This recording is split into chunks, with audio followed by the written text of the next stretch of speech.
Hi friends, welcome to your third video in our focus of data structures and algorithm in C++. And today we want to understand the very first type of a data structure, which is called an array, and we'll see also the implementation of this, of course our discussion as we proceed with this course. In definition, we can define an array is a collection of fixed number of elements of the same data type in a contiguous memory. The keywords you need to pay attention to is the word fixed number of elements, and they should be of the same data type in a contiguous memory.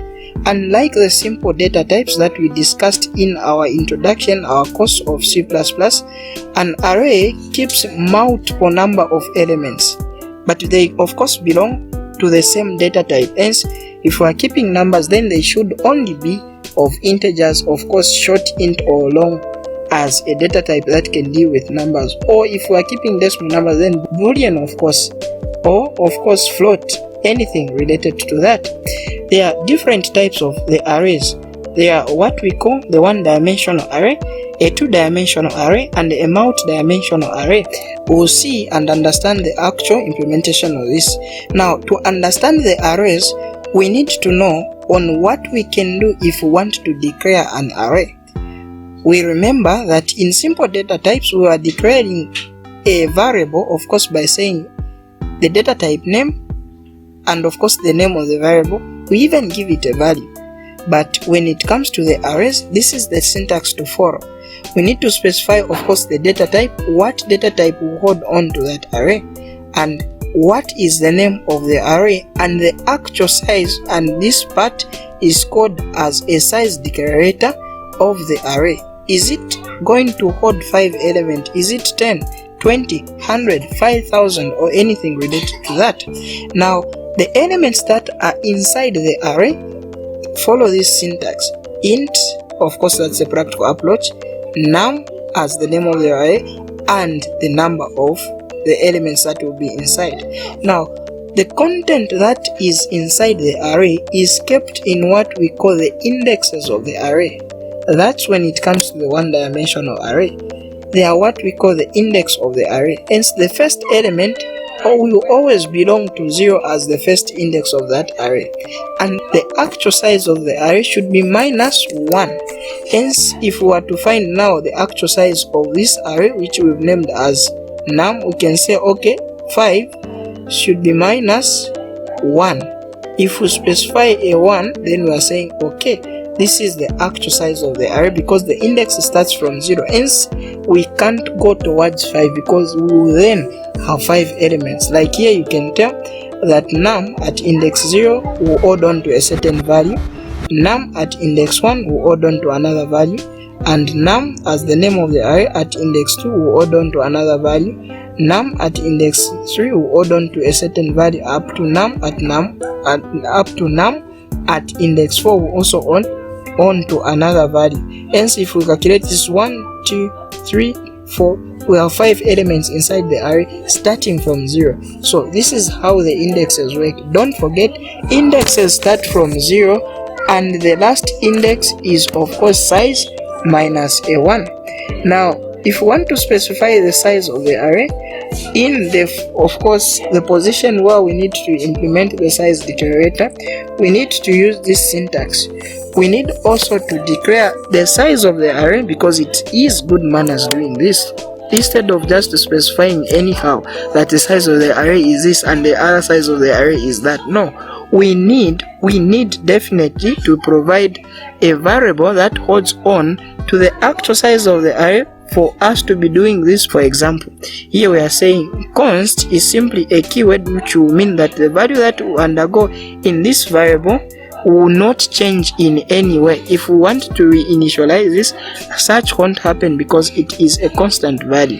So we are saying int as a data type will hold on to a variable of size, and this variable the content that's inside that is 5.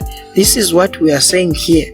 The size declarator, instead of putting 5 manually, because we can call this a manual way or the manual approach to it, we'll now put size as a variable, because we know whenever in our program we change 5, let's say we put 20, everywhere inside our program, every position that holds on to the size as the size of the array will hold on to that new value that we've now added inside the const int variable that was declared preceding the variable. So that's what actually happens. So if we proceed now, we can understand how we can access each and every component of the array. And to do that, to discuss this, we'll have an implementation via a code to see on how we can access the array components one by one. But to access the array components, we need first to say this is the array name and this is the index, of course based on the different indexes that are holding on also to the size of the array. For example, if we specify an array of 5 elements like we declared from our previous, of course, slide, then we can tell that at index 0 there is a value that we need to insert. Like here we've inserted 50. At index 1 we've inserted a value 60. At index 2 70. Index 3 80. Index 4 of course holds on to 90, and we have 5 values because this is 1, this is 2, up to 5 as the last index if we were to do that manually. But to find the actual size, then it is 5 minus a 1, which gives us, of course, a 4 as the actual final index of this array. So understanding this, let's have a practical approach to see how now we can access the arrays as we go now on our code editor, where we'll find the code. So this is the code that implements the actual array. I won't talk about actually the actual syntax that we should follow for we to implement the basic syntax of the environment, making it ready to receive the code of C++, because we've done that in our introduction to C++, and you can check the link if you want to understand each and every line of code that is inside this program. So we are saying to now access the array, we need to specify, of course, const, specifying that this value is a constant variable, which is 5. We don't need to change this as 5. If we change, we should have an error. And then we are saying now, when specifying the name of the array, the size declarator here holds on to the variable that is holding on to the value that will give us the actual size of this array, which is 5. So whenever we place 5 size, we understand that we are saying, okay, this array should hold on to 5 elements. And to access the array, this syntax, we are saying num at index 0 should be equal to 24. Num at index 1 should equal to 67. Num at index 2 should equal to 90. So we are now adding content inside that array. At position 0, there is 24. At position 4, we have 76, and if we are now to display the content, we can say number at index 4 is, of course, num4. We expect this to be printed out because we are seeing out now the content. Let's try to compile and run. We see if this program is actually working out. We should see 76, and yes, of course, we have 76 displayed out. So that's the content at index 4. Let's try to change now. We see if when we change the index, we'll again have the same value as we are seeing. Okay, so let's say now what's the value at index 2? We should see 90. Let's specify now in the index. We are accessing the array. We access the array by using the index number. So we are seeing 90 because, of course, even here we inserted 90 at index 2. So this is how you access the arrays when it comes to C++ as a data structure that we are talking about, of course, as the first data structure in our focus of data structures and algorithm with C++. So since we've now understood that, then we need to understand that a one-dimensional array as the first type of an array is the simplest form of an array that we can implement via the use of indexes and index value inside this array. And some of the basic operations that can be performed on a one-dimensional array is we can of course initialize the array, we can add value into the array, we can output value inside the array, and we can of course find the largest element, find the smallest element, and that can be implemented.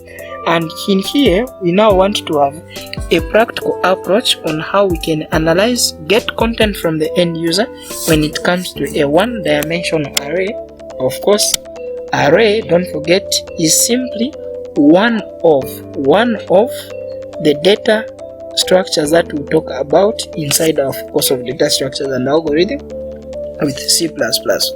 So here we are saying, okay, we've created an array of name list and it is of int type, and the size should be equal to size, because we now understand that, okay, previously we've declared the size as of course a variable that will hold on to something and the like, and we've now declared saying, okay, we have another variable which is called I, the variable that we'll be comparing to, that we'll be using to iterate through the array as we insert in the value. And we are using now a for loop. If you don't understand the basic operations of for loops, please check the description below. There is a video that will take you to the C++ section of for loops in our focus of C++. But we are now saying, okay, we are using a for loop. Now I should be equal to 0, because 0, we know that is the very first index where this operation will start from, because an array index starts from 0, of course, and I should be less than the actual size of this array. So I should not surpass the size of the array, and I should be incrementing. And then we are saying, okay, see in the array name and index based on the level that we will be reaching as we iterate. So the first level of course will be 0, because we know I is initialized to 0. Once we insert the value, then it will iterate again, because this for loop will evaluate to 2, because it is still less than the actual size of the array. Again we insert the value that should go at index 1, and of course continuously as we do the work. Now to output the content, we again use a for loop. So we'll say, okay, I should be equal to 0, because an array is starting from index 0. I should be less than the size of the array, because we want this for loop to iterate for as long as we still hold on to the value that is less than the actual size of the array. And I should increment. Then we are saying, okay, see out, we have the array, the name of the list at I. We'll see out an element at position 0. It will iterate again an element at position 1. It will iterate again an element at 2 until we proceed. Let's have a practical approach to this in our code editor and see if it is of course working out. So this is the code that summarizes that. So we are saying, okay, here we've declared of course in const int size, which is 4. So here we understand that the size of this array is 4, because we've specified the actual size via a variable, and int index is simply a value that we'll be iterating to as we proceed with this in for loops. And here we are just printing out something to the console saying enter 4 numbers, because we understand that size as this. I'm sure you even understand why we need to be specifying the size declarator via the use of a variable. That automatically drives the work. So we are saying, okay, the size which is 4, and that will be printed on the console. And then we are saying the index, which we specified as it should be of int type, should be equal to 0, and index should be less than the size, which is 4. Index should be incrementing by 1 as we proceed with this course. And we are saying, okay, see in now, enter values with respective index levels. So we'll now enter a value at index 0. Enter. After that it will iterate again. We'll enter a value at index 2. After that it will iterate again up to the value at index, of course the actual size minus 1, which is 3, because that's how we find. And this line of code now down from 22 to 26, of course the line of code from 22 to 26, it simply prints out something that will provide an actual design of this entire code for we now to make it clear for the user to understand what we are doing. So this will just print out the asterisk, and then we'll say here are the numbers. This T, we are just creating a tab we don't want this line, of course, to be nearer the margin in our console, and of course \n for the new line, and here we also have the console. Now this code down actually now prints out the content, the value that is inside the array that we created as array A, since that's the name that we've specified from the beginning, array A size. So this for loop now prints out the values. Please, if you don't understand the work of the for loops, check the description below. It will take you to the video that will specifically teach you on what for loops are and how they can be implemented. So int index 0, index should be less than the size because we don't want this to exceed the size of the array, and index should be incremented. So we are saying cout. This of course just produces a new line after each and every iteration, and this just entails that we want to create at least a margin from a space from the margin on our console, the black window. You see it as we proceed, and we are now seeing out the array name and the content that is in respective indexes. So this index will first start from 0, 1, 2 up to 3. Let's try to run this code and see if it is actually working out. Okay, enter 4 numbers. So enter 56, 23, 12 and 89. So here are the numbers. We have 56, 23, 12 and 89. This is how the arrays work. I'm sure you can even tell now the difference between the arrays and the simple data type, because this is now keeping multiple content in a contiguous memory. Let's proceed in our, of course, understanding the theoretical part for we to see on how we can proceed and implement the arrays when it comes to C++. Some operations that can be performed on dimensional arrays, of course, which could be 1, multiple or anything, are finding the sum of the content of the array, finding the average value in the content of the array, and finding the max value inside the array and anything related to that. So of course here we are just saying, okay, sum is simply the addition of all the elements. The average is simply the average value, which we calculate, of course, the average sum divided by the total number of elements that are in the array. Then max, we are just returning now the largest element of the array.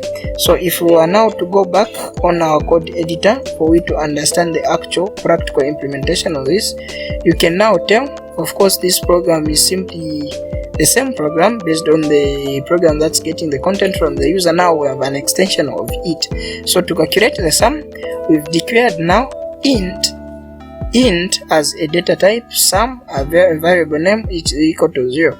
You'll see why we initialize to 0 as we proceed with this discussion. And then we are saying for index at position, index should be equal to 0, like as usual. An array will also start from 0, hence it's vital to do so.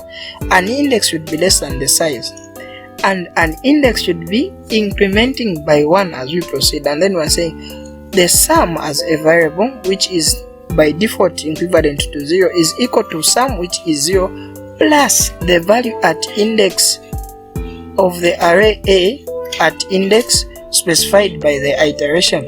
So at index 0, because array starts from 0, will be added to 0 because sum is at 0 at start, and if the value is 20, then it will be 20 plus 0, then the answer will be given to sum. In the second iteration, the 20 as the answer will come here, and the value at position 1, which is index 1, if it's 10, then 10 will be added to 20 and it will be sent to the sum up to the last index of the array. After that, we can even print out now the sum, saying, okay, the sum of all these numbers is sum, because we know sum will hold on to the last answer that will be initialized to it after the entire iterations of the for loop. If you don't understand the use of the for loop, please, the description will send you to the right video where you understand the for loops. And to calculate the average, you can just say, okay, the sum should be divided by the actual size of the array.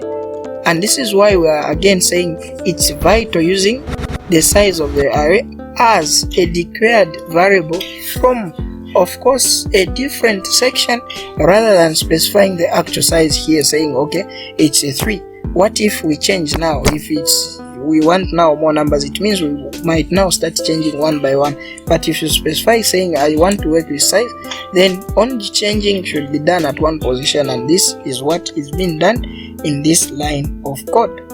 So we're saying okay, array at position that of course should now give us okay. So we are saying okay, this should give us the average. Average should be equal to sum, which is the total number of values minus the total number of elements that are making up this sum.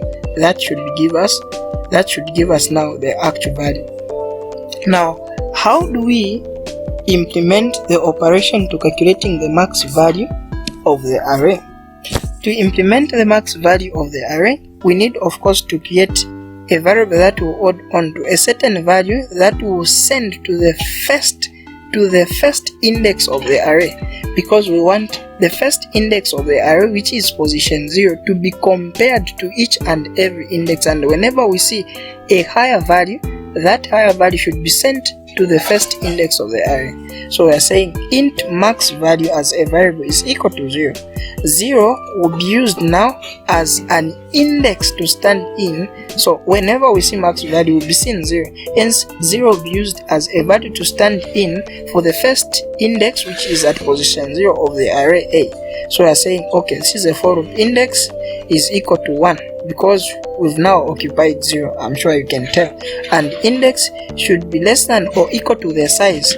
We are saying should be less than, and we are not saying should be less than the size, because we know that we are starting from 1, hence if we have 4 elements inside the array, they should of course go up to 4 rather than going up to 3, because if you go up to 3 then we will reduce on the size of the array, and index should be incrementing.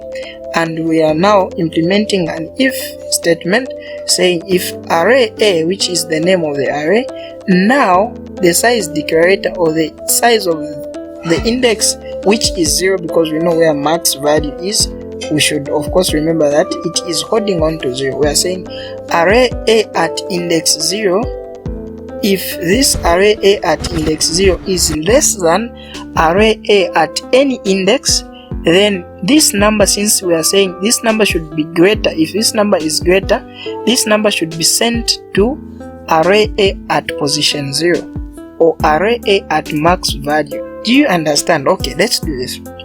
We are saying array A, that's the name of the array, is adding on to the index at position 0. Then we are comparing each and every index of the array to the value at position 0. If the value at position 0 is of course less than the value that we've compared to, then that value should be equal to the same value at index 0, so that immediately when we now print out the value at index 0, then we should see the largest value. Let's compile and run. I'm sure you will highly understand once we see this program up and running, so that we understand what's happening. So enter 3 numbers. We'll enter 56, 3 and 90. So when we enter this thing, then we're saying here are the numbers inside this array, 56, 3 and 90. The sum of all the numbers is 149. The average is 49, that's the total number divided by 3, and the max value is 90. So you can tell that they started comparing. Is 56 greater than the value at position 0? No, hence don't put 56 inside that index as an array. Is 3 greater than that? No, don't put that. Is 90 greater? Yes, so 90 is the one that's being safe kept at position 0, hence the maximum value is 90. If we wanted to print out now the minimum, it's just to change the sign now to greater than, because like this, then we are saying okay, if this value is greater than this value, the smallest value should be sent to the first index. That would print out now the minimum value of this array. Please, let's proceed now for you to understand the very practical approach of the arrays when it comes to data structures in C++. Please don't forget to subscribe, and you are on Coordinate.